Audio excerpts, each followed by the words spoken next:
A trade war between the world's two biggest economies would have repercussions across the world. The bottom line, President Trump's tariffs are meant to be a blow to Beijing, but their secondary effects will hit the countries involved in the production chains of goods that come out of both the U.S. and China, and that list, depicted above, includes nearly every economy in the world.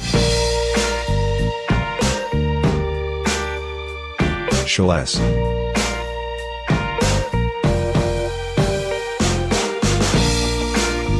The big picture, every country that exports to China could be hurt if U.S. tariffs are aggressive enough to slow Beijing's economic growth and force it to buy a smaller volume of imports. The losers.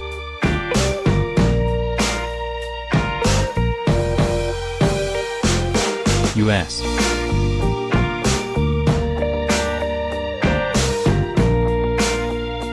Allies in the Far East like Japan, South Korea and Taiwan that are deeply integrated into the manufacturing processes of high-end consumer products like smartphones. Japan and South Korea, for example, are big exporters of integrated circuits to China, where they get used in the final assembly of electronic devices which are then shipped to the U.S.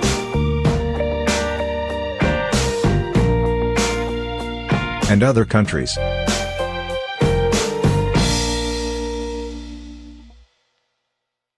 European companies whose production chains have roots in both the U.S. and China are at risk.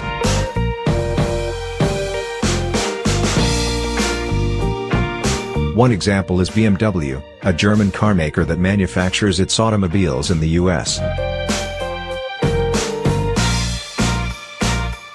and sells them to the Chinese.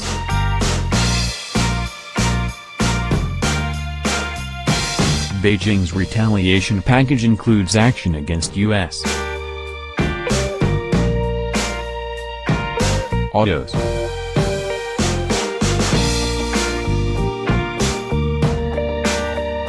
International suppliers that work with American companies like Boeing, one of China's targets, could feel the burn if Beijing starts canceling orders and Boeing, in turn, slows down production.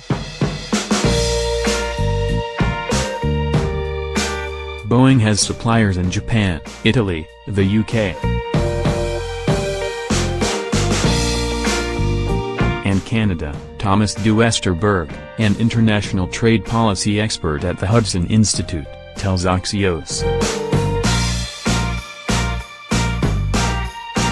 American farmers, who are the targets of China's proposed soybean tariffs, will be hurt as they lose access to the Chinese market.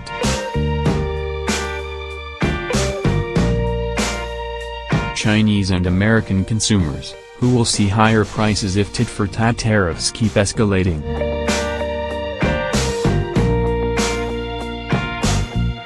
China, the world's largest consumer of pork, is targeting American pork and soybeans, which are often used to feed pigs in China.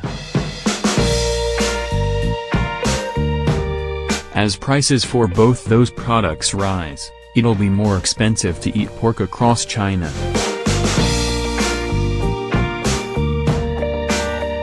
And the winners.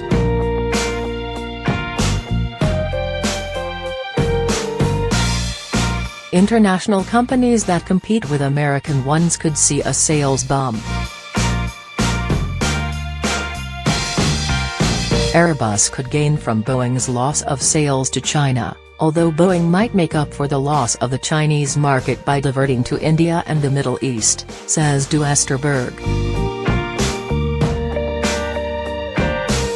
Japanese carmakers could benefit if retaliation slows American auto sales in the Chinese market. Latin American exporters of soybeans could partially satisfy China's demand for the product as Beijing turns away from American farmers, but it's unclear whether there's enough growing capacity in South America to replace the U.S. As a source, according to Du Westerberg. What to watch: there would need to be stronger trade action from both sides before outside countries would see this kind of impact. What, the U.S.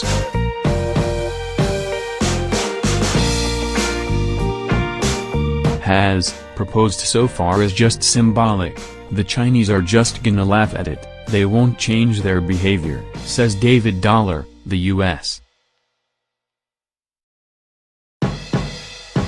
Treasury's former economic and financial emissary to China, who's now at Brookings. To counter China, the U.S.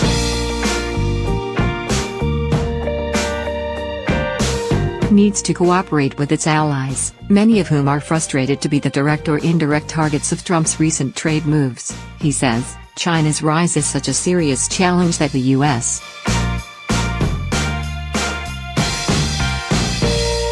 and Europe definitely need to work together to try to shape a global order that encourages good Chinese behavior.